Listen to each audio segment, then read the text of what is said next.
So some people call these soft-spoken flutes. This one's the Kumei replica Gigenyo type flute. Usually only found in museums, but I'm trying to make them known again. Hopefully they'll be known.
Thank you, Jim. I'd like to announce a very important announcement that we're going to cut the cake. Right over here. Maybe also make your way over there. We're going to have also John Sherman come up and play for us right now for the cake cutting ceremony. You want to play with me? No, I want you to play. I know what I sound like. All right. John Sherman is also a flute maker. I think you made all the flutes you're playing. You wouldn't play anybody else's flute, would you? I would. You would. They're called branch flutes. And I'll let him tell you more about it.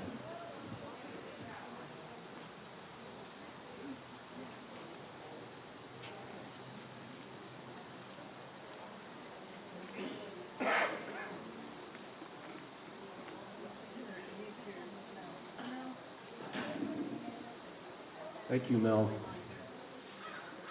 I call them branch flutes because they're made from tree branches, as was the traditional practice. Jimmy played a beautiful song on his Kumei River Cane flute. That's a traditional flute for California, as is elderberry. This was also a traditional wood tree branch used to make flutes for thousands of years, all up and down California. This is a sacred tree, elderberry, and Mel's sister Diana could tell you all about the uses of elderberry, traditional. And there was a tradition of planting them around the village because there's so many uses for it.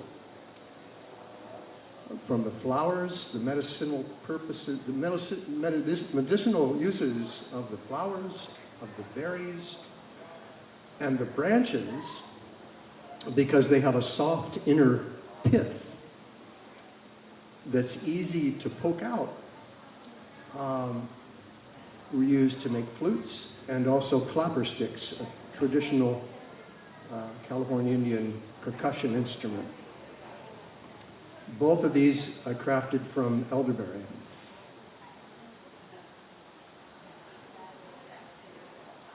Now, my heritage is European Celtic. There's also a variety of elder tree there. It's related to the elderberry tree here. Also a sacred tree in Europe amongst the tribal Celtic people. who were imposed upon centuries ago, of course, by the Roman Empire.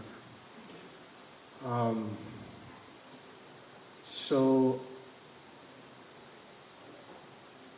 Mel mentioned that I call these branch flutes. It's something that to be aware of is that there are laws that were enacted to protect indigenous artists and flute makers. They have a right to call their flutes Native American flutes. And I'm not indigenous. I don't belong to a tribe. So I call them branch flutes. And I play, when I play these, I can say that I'm playing in this style. I'm playing a Native American style flute. So that's an important understanding for all of us non-native people, that those laws are important to recognize the rights of the indigenous cultures. So I'd like to share this, the voice of elderberry. Faustino, would you like to? I'd be honored for Faustino to accompany me on this clapper stick. And we will simply express the voice of elderberry.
Now that was easy for me to play because these birds or blocks that you see on the top of many of the flutes that are played, they're not traditional to California. That's more of a plains culture, an eastern woodlands style way of building a whistle into these flutes. Well, what Jimmy played earlier, that's a lot more difficult to get a sound from, and I'm not good at that because I played brass in my younger years, and that ruined. Jimmy has a really good armature, and so I'm not good at playing those edge-blown flutes. But that's the traditional way in California of making a flute. It's also sometimes the simplest way is the most beautiful. For me, that's an advanced understanding of how to live, when you can simplify. Because for me to make this is a little larger diameter. I used a 10 amp power drill, a belt sander, a drill press with a cross vise to make it flat. A lot of the effort that goes into making a whistle type flute is spent on how to make that good sound. But if you have a sharp stick, you can poke out the pith of elderberry. You can heat that stick up in a fire and burn the finger holes. That's the way that these flutes were made for thousands of years. Well, of course, the wood is biodegradable, so the museum artifacts of these flutes, they don't go back that far. But, you know, we can assume flutes were here for a long, long time. Before these, before my culture came in and brought all these machines and this technology. But for the branch flutes that I make, I use power tools. You can approach flute making with reverence, with respect, and with electricity, with power tools. Electricity is also a natural element, not element, but a natural aspect of nature. And electricity through power tools is just, you know, channeling that power. But if you bring your awareness and your respect for the tree, the particular branch you're working with, then you have a better chance of the flute turning out nicely.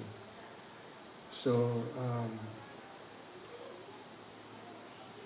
it's a little bit lower sound, and so this last song.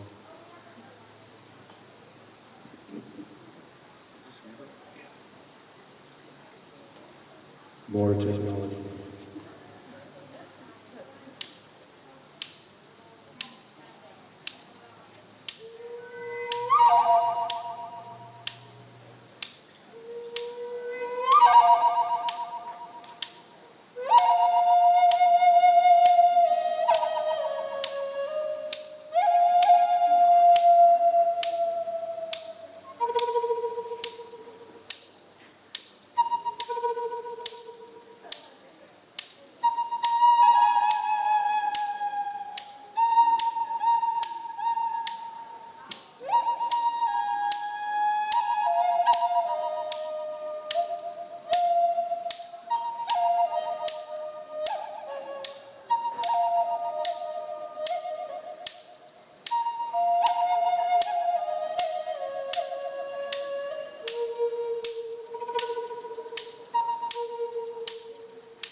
Thank you, John.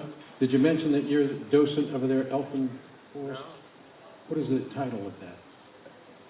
Elfin Forest Interpretive Center. Yeah. Elfin Forest Interpretive Center.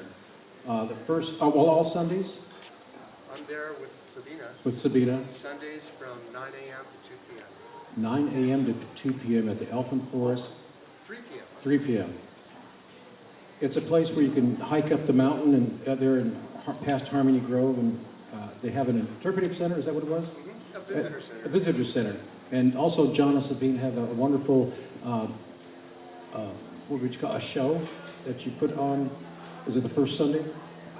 First Sunday of every month is a free Maybe you environmental- should say that, John. Make that announcement.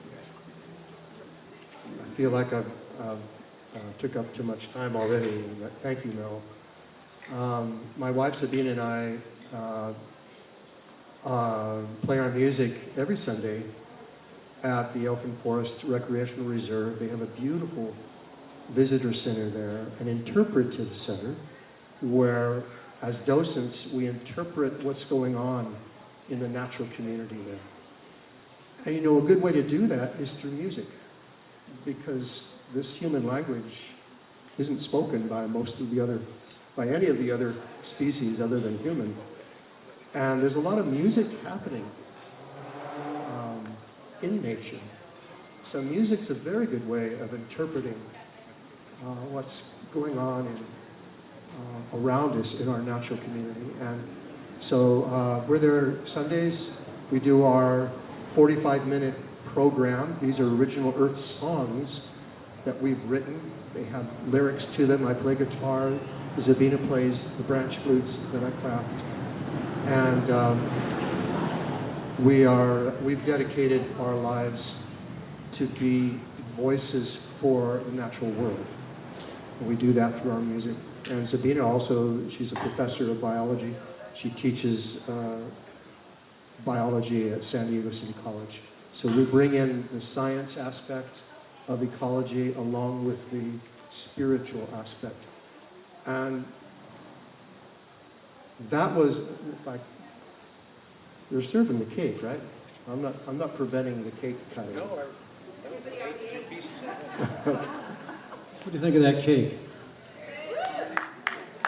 San Luis Rey Bakery made that down there in Jose. Made that special for us. Mention our name, get 10% off. I'll remember that. What's your name? Jose.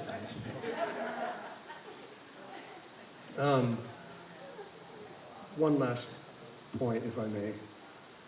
I played recorders. They're a European flute with a built-in whistle. And I was inseparable from my tenor recorder back in the 70s. I took it everywhere.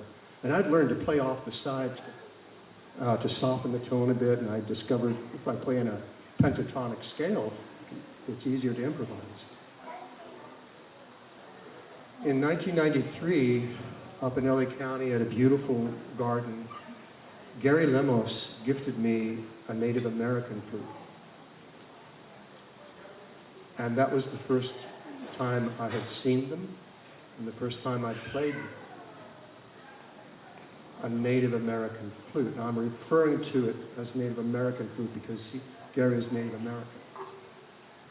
And I was drawn to it because, tree hugger that I am, I feel a reverence for the natural world.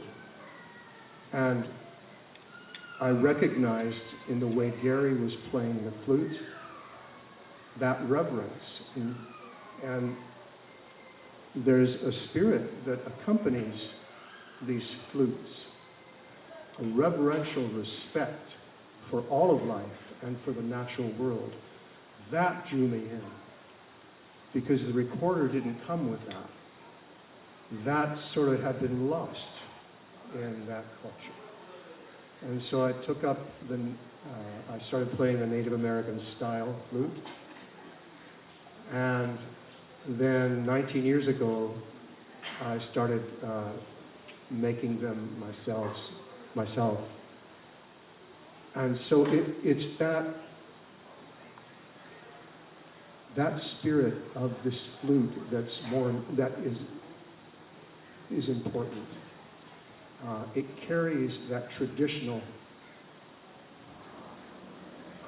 natural respect that you have when you learn that if your culture is connected to the earth. And those values handed down century after century in California, 12, 14, 15,000 years. It's hard to eat, that's deep time to live in a place without trashing it. And so those values and those ways of living, for me, that's an advanced way. And those traditional values, that is what, as Joni Mitchell sang, that's how we find our way back to the garden. Yeah. Exclamation. There you have it. Back to the garden. John made this flute for me. This was from a pepper tree at the adobe. Shelley's adobe was somebody yelled up adobe out there. The name of the adobe is Marone adobe. So, in 1856, as I have it, my great-grandmother was born under this pepper tree next to the melted adobe. My dad and I used to drive past there, and he'd point to the tree and say, "That's where your great-grandmother was born." And I was 15, and I didn't care.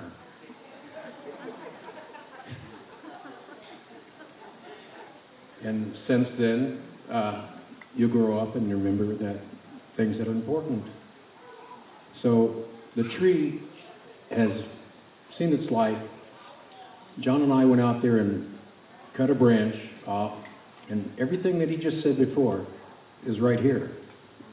This is from a spirit, a historical, for me and the family, a historical time.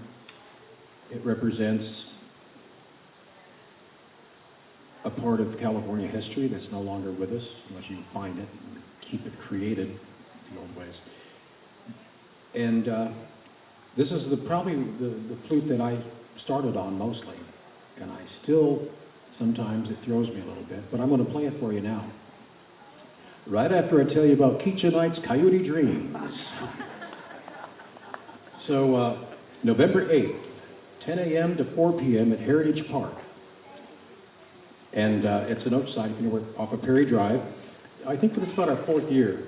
But Keacha Knight's Coyote Dreams, actually, if you go on YouTube and you put in Keacha Knight's Coyote Dreams, K-O-C-T, you'll see myself and some of my friends, Linda over there, sharing the story that I wrote about Keacha Knight's Coyote Dreams. And it's about an adventurous boy from the village going in one day to the woods and catching the animals, talking about how wonderful each one of them thought they were. So if go to K-O-C-T, Keacha Knight's Coyote Dreams, that's K-I-I-C-H-A, and there you go. Thank you. And now,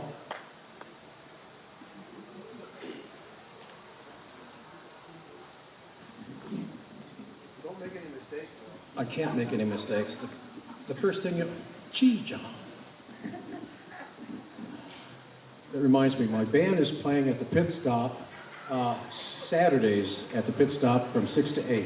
If you want to hear mistakes, go there. No. The thing about the flute is you got to hit that bottom note. If I can't hit that bottom note, it's going to be a short story. Hang on.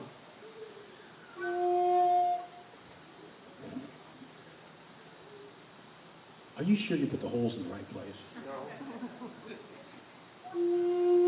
All right, we'll go with that. What a wonderful audience everybody is today, by the way. You know, you could be surfing or doing some fishing on the pier, but you chose to come here and celebrate our day and have some cake. Listen to some drums, Faustino, and everybody here. Richard, just thank you.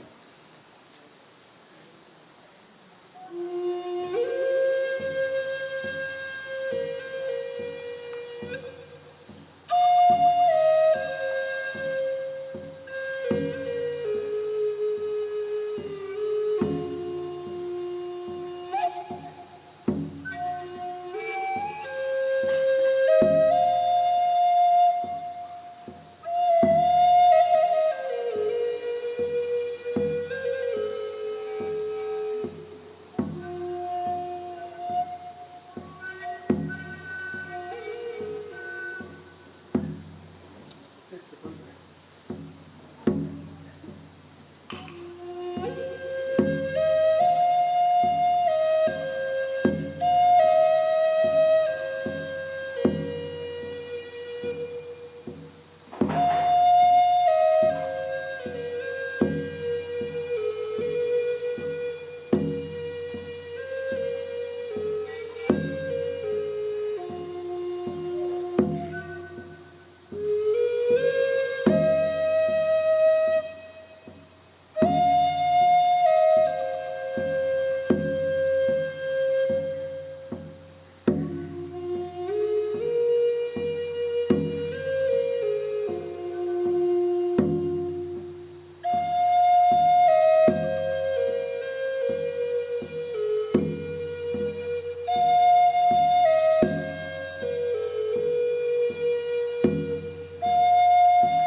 Whoa.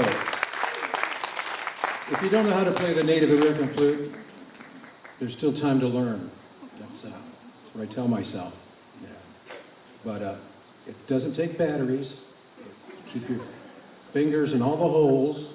You go on YouTube and they give you free instructions to do that also. Let me check my watch. We got time for about 25 more thousand songs. Richard, would you come up here one time? And then for our grand finale, we're gonna play drums. Nobody asked me to play drums. No.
Echo, echo, echo. All right, thank you, Richard. All right, we're going to have our grand finale. Right now, we're going to feature Faustino. And we have some shakers up here. Do I see anybody that would like to have a shaker and work us with us? Okay.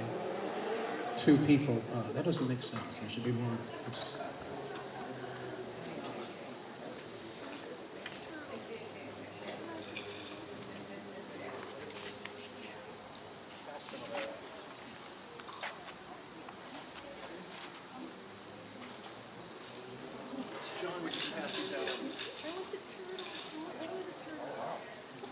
Don't be bashful. This is not going to be graded in any way. This is Faustino and I have been doing some flute concerts as Spiritual Wind. Spiritual Wind. And to some of the elementary schools. And so this is you find out that 3rd graders and the people in your inner child never grows up if it's a good one. Of course, you had a bad inner child, you find out soon enough. But this is your good inner child, the part that likes to be happy and do things, the part that makes you laugh. So, if you have a shaker, it's only going to cost you $5. I mean, what a deal.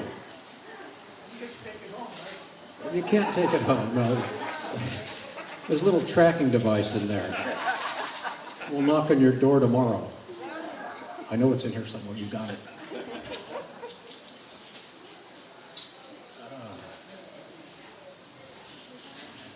Oh, Hey, Faustino, looks like we're out of time. Would you mind getting those shakers back in the bag?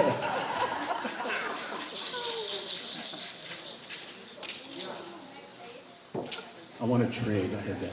I want to trade. This one's too slow. I want something fast.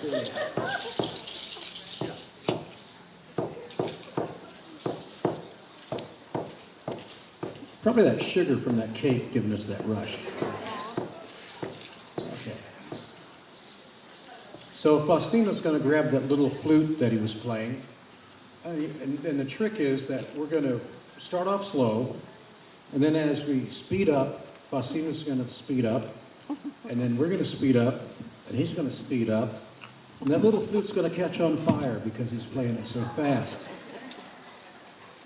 So, and he's going to hold on to that flute. His lips are burning, and we're going to keep playing. We never got that far yet, have we? Never got that far yet. Must come out of your ears So that before. it'll be like, we'll start here. Not yet, Faustino, I'm teaching him. Teach him well, Mel. Hang on, here we Teach him go. well. Listen to the drums. Whoops. It's the Michael Jackson tune, Beat It.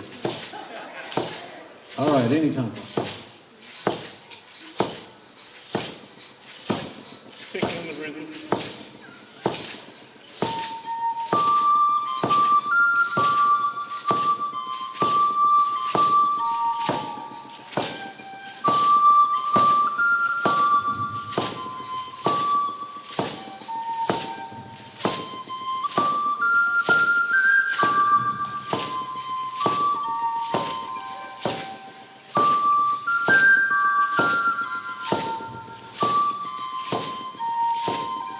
A little faster.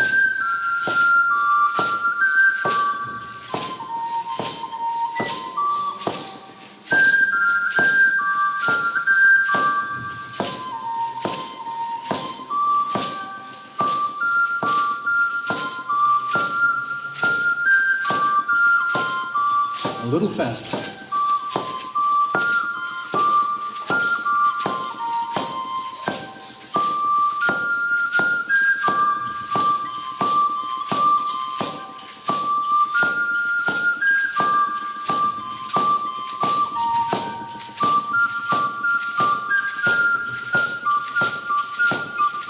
A little faster.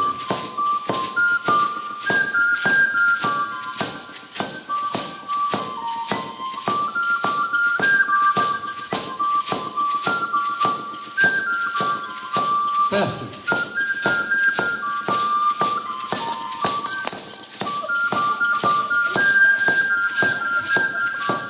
Had a blowout. Faster.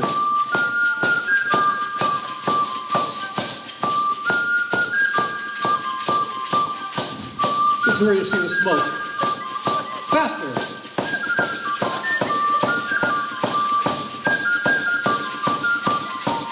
Faster.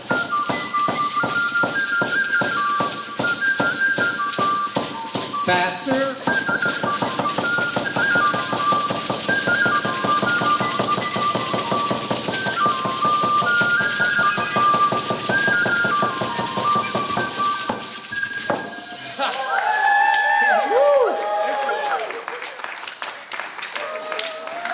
I know what next speed was up because you kept going. You've been practicing.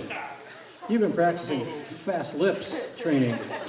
All right. Well, thank you very much for being here today, and have a great rest of a great afternoon. There's still time to catch the evening surf and do all that stuff. Esther, thank you very much for hanging around with us. Mariella, thank you very much for being the library and making the things happen. And we'll see you next time. We might see you tomorrow night at the pit stop from 6 to 8. Thank you.